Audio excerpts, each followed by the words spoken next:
Assalamualaikum warahmatullahi wabarakatuh. A'udzu billahi samii'il 'aliim minasyaitonir rajiim. Bismillahirrahmanirrahim. Alhamdulillahirabbil alamin wa bihi nasta'in ala umuri dunya waddin wassalatu wassalamu ala asyrafil anbiya'i wal mursalin sayyidina Muhammadin wa ala alihi at-tahirin wa ashabihil akramin wa man tabi'ahum bi ihsanin ila yaumiddin. Allahumma 'allimna ma yanfa'una wanfa'na bima 'allamtana innaka antal alim al-hakim. Rabbana zidna ilma warzuqna fahma. Rabbana atina min ladunka rahmah wa hayyi' lana min amrina rasyada. Allahumma hdina li ahsanil akhlaq la yahdi li ahsaniha illa anta wasrif 'anna sayyi'aha la yasrifu 'anna sayyi'aha illa anta. Allahumma ati nufusana taqwaha wa zakkiha anta khairu man zakkaha anta waliyuha wa maulaha. Allahumma inna nas'aluka fi'lal khairat wa tarkal munkarat wa hubbal masakin wa anta ghfirana wa tarhamna. Wa idza aradta fitnatan fi qaumin fatawaffana ghairu maftunin. Allahumma nas'aluka hubbak wa hubba man yuhibbuk wa hubba amalin yuqarribuna li hubbik bi rahmatika ya arhamar rahimin. Allahumma ighfir lana wa li walidina wa li masyayikhina wa li masyayikhihim wa lil hadirin was samiin. Allahumma rzuqna al-ikhlas fil qawli wal amal ya rabbal alamin. Hadirin hadirat Bapak Ibu yang dimuliakan Allah SWT, alhamdulillah wa syukurillah ala ni'amillahi wa fadli. Atas limpahan nikmat dan anugerah dari Allah SWT, kita bisa melanjutkan pengajian dan kajian kita di pagi hari ini. Semoga pada pengajian dan kajian pagi hari ini kita mendapatkan pengetahuan, mendapatkan ilmu, mendapatkan wawasan yang akan semakin meningkatkan kualitas iman dan takwa kita kepada Allah Subhanahu wa taala, dan semoga apa yang kita lakukan pada pagi hari ini membawa berkah dan manfaat untuk diri kita, untuk keluarga kita, dan masyarakat kita. Amin ya rabbal alamin. Bapak Ibu hadirin hadirat yang dimuliakan Allah Ta'ala, kita akan lanjutkan bacaan kitab Qami'ut Tughyan Syarah Manzumat Syu'abil Iman. Ya, sudah mendekati khatam insyaallah ya. Kita baca lagi untuk mereview nazomnya. Nazom yang digubah oleh Syekh Zainuddin Al-Malibari ya. Wasbir tazahad wa'tiyan bi ghairatin arid anil malghati jud tatakarramu. Wasbir tazahad wa'tiyan bi ghairatin arid anil malghati jud tatakarramu. Ya. Kasih lagu dikit lah ya. Oke, langsung qala Syekh Nawawi Al-Bantani rahimahullah, wasyu'batu as-salisatu was-sab'un, dan cabang iman yang ke-73, dan cabang iman yang ke-73 adalah al-i'radu an lagwil kalami. Al-i'radu an lagwil kalami, berpaling dari perkataan atau pembicaraan, berpaling dari perkataan atau pembicaraan yang tidak ada manfaatnya. Jadi Bapak Ibu hadirin hadirat yang dimuliakan Allah SWT, siapa saja di antara kita pasti menginginkan imannya setiap hari bertambah ya, senantiasa terjaga dan terpelihara. Nah, bagaimana cara menjaga, memelihara dan supaya iman kita semakin hari semakin bertambah baik?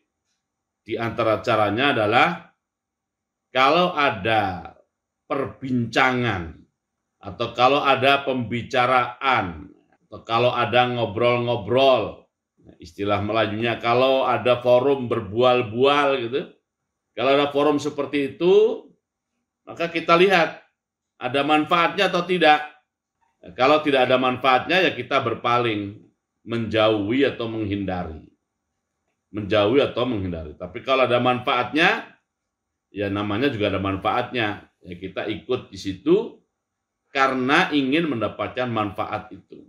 Nah, kalau kita perilaku kita ya bisa seperti itu, insya Allah ya iman kita akan terjaga, iman kita akan terpelihara, bahkan akan terus tumbuh semakin hari semakin baik dan semakin menguat. Nah, berarti kata kuncinya di sini Bapak Ibu yang dimuliakan Allah adalah tentang ada dan tidaknya manfaat dari suatu obrolan. Ada dan tidaknya manfaat dari suatu perbincangan atau satu dialog atau satu acara. Nah, sekarang ini kan para aktivis dakwah, para ustadz, para kiai, ya, para guru ini yang justru sekarang harus proaktif mendekat pada masyarakat. Tidak seperti dulu ya. Kalau dulu mungkin kiai duduk saja di rumah, orang datang bertanya, orang datang belajar, orang datang berkonsultasi, dan sebagainya. Tetapi sekarang tidak lagi begitu. Kalau seorang ulama, seorang kiai, seorang ustadz, seorang ustadzah, seorang guru, seorang aktivis dakwah ingin agar masyarakatnya semakin baik, istilahnya lingkaran kebaikan itu semakin meluas. Bahasa lain lagi, kalau ingin cahaya kebaikan itu semakin terang dan jangkauannya juga semakin luas, ya mereka, para ulama, para kiai, ustadz, ustadzah, para guru, para aktivis dakwah, itulah yang harus proaktif mendekati komunitas-komunitas dan entitas-entitas masyarakat yang ada. Melibatkan diri di sana, di pertemuan-pertemuan mereka, ya, mendatangi tempat-tempat mereka, harus proaktif begitu. Nah, tapi pada saat mendatangi ke sana, definisikan dulu supaya kita masuk di sini.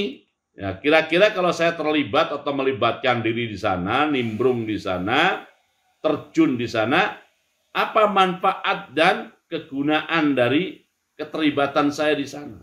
Nah, definisikan manfaatnya, definisikan keuntungannya. Kalau ada manfaat dan keuntungannya, maka tidak termasuk yang di sini. Tidak termasuk di sini. Tetapi pada saat kita lihat, tidak ada manfaatnya, tidak ada gunanya, tentu setelah dikalkulasi dengan baik dan benar, ya maka kita berpaling dan menjauhi. Oke, ini kalau obrolan itu fisik ya. Sekarang kan banyak forum-forum obrolan juga, grup-grup ya kan. Grup juga nggak cuma satu, ada banyak grup ya kan. Medianya juga tidak punya satu. Ada berbagai media sosial yang menjadi tempat-tempat untuk ngobrol dan sebagainya. Maka sebagai orang beriman, ya kita harus definisikan dulu manfaatnya apa, kegunaannya apa. Kalau saya melibatkan diri di situ. Oke. Berbicara tentang manfaat dan kegunaan ini juga tidak hanya ukhrawi, termasuk manfaat yang sifatnya duniawi. Apa sifatnya duniawi? Ya, syukur-syukur bukan sekedar duniawi, tapi juga ada manfaat yang sifatnya ukhrawi. Di situ ya, jadi situasi sekarang ya, di satu sisi kita memang harus proaktif ya untuk melakukan perubahan menuju kebaikan di tengah masyarakat. Di sisi lain juga ada rambu-rambu yang harus kita jauhi, kita hindari, namanya lagwil kalam. Oke. Di cabang iman yang ke-73 ini Syekh Nawawi Al-Bantani rahimahullah mengutip 2 ayat, 1 hadis dan pandangan ulama sebelum beliau. 2 ayat dikutip oleh beliau. Yang pertama adalah surat Al-Mu'minun ayat 1 sampai 3.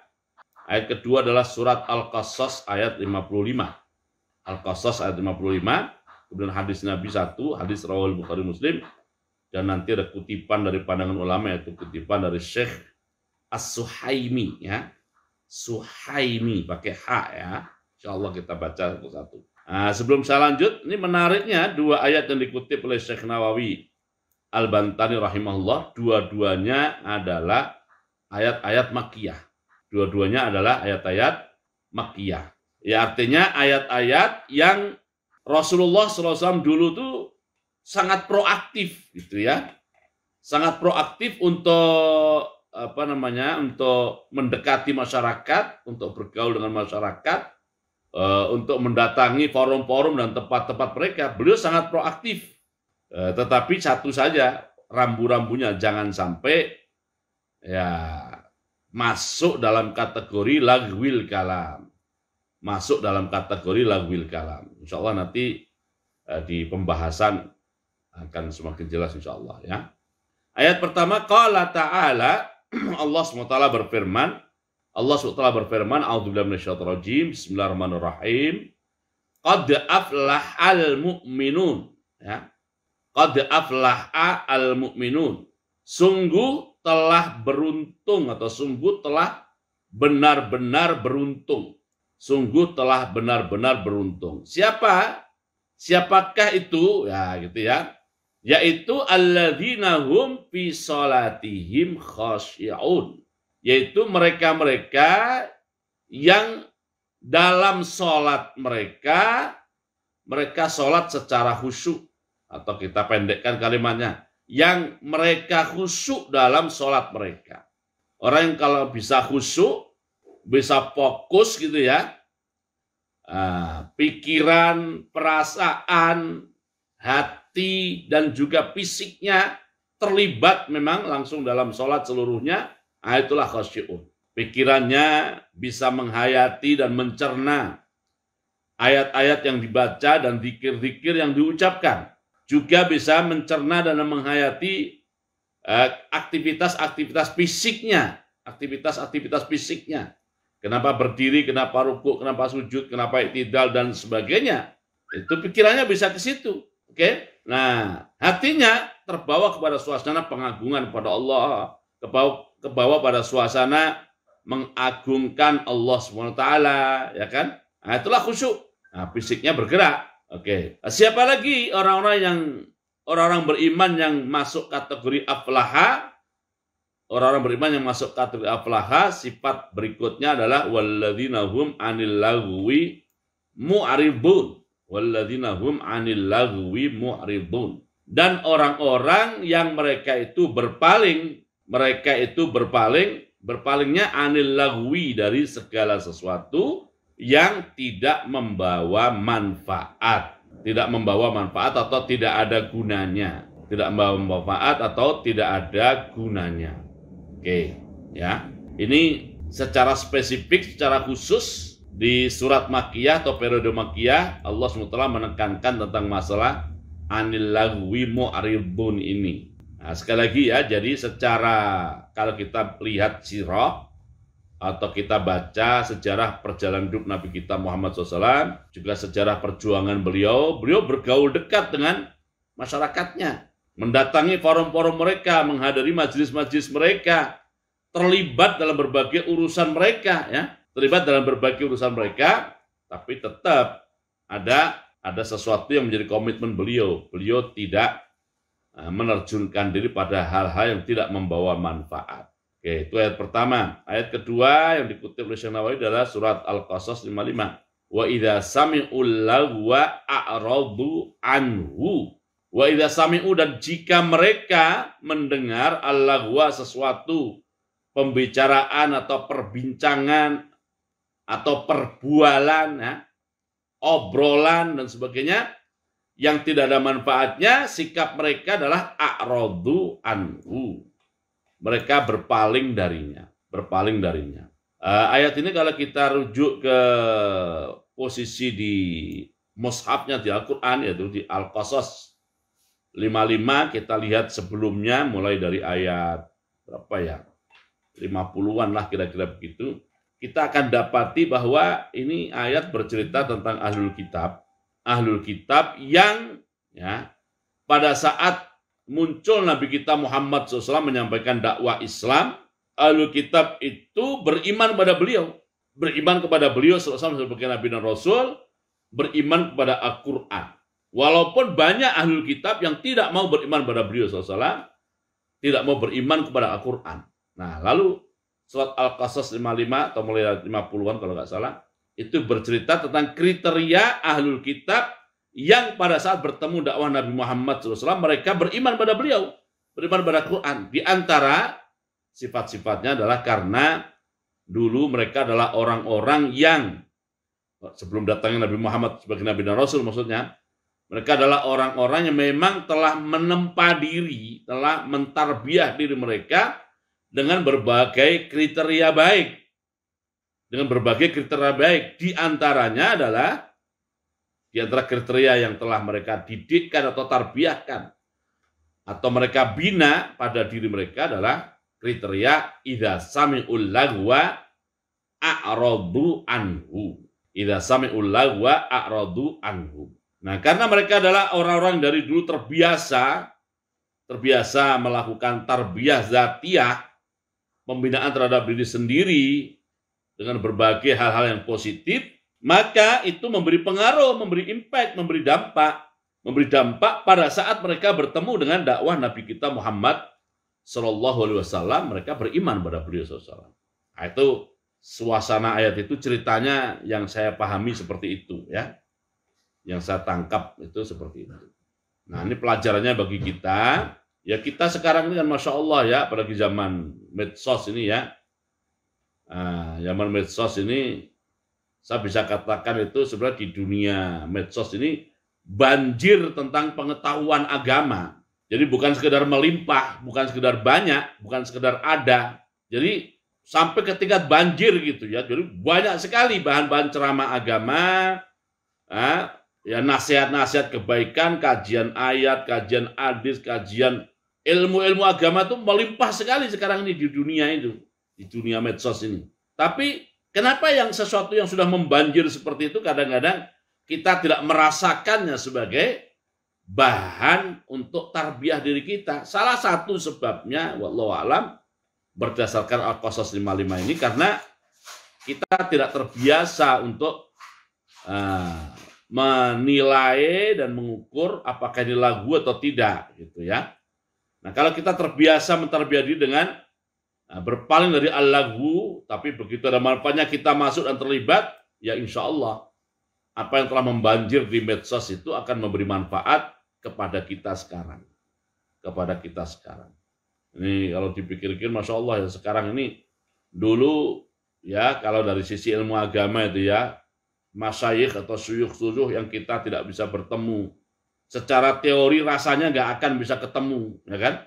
Bagaimana syuyukhul hadis, ulama-ulama hadis, pakar-pakar hadis yang ada di India, yang ada di Pakistan, ya, yang ada di Mesir, yang ada di dunia Islam bagian barat, ya, Libya, Aljazair, Tunis, Maroko, Mauritania, itu rasanya tidak mungkin kita bisa ketemu itu. Tapi dengan adanya teknologi sekarang, Masya Allah, mereka menyelenggarakan pengajian, baca Sahih Bukhari, baca Muslim, baca tafsir A, tafsir B, dan sebagainya. Jamnya pun juga nyaris tiada henti, ya kan?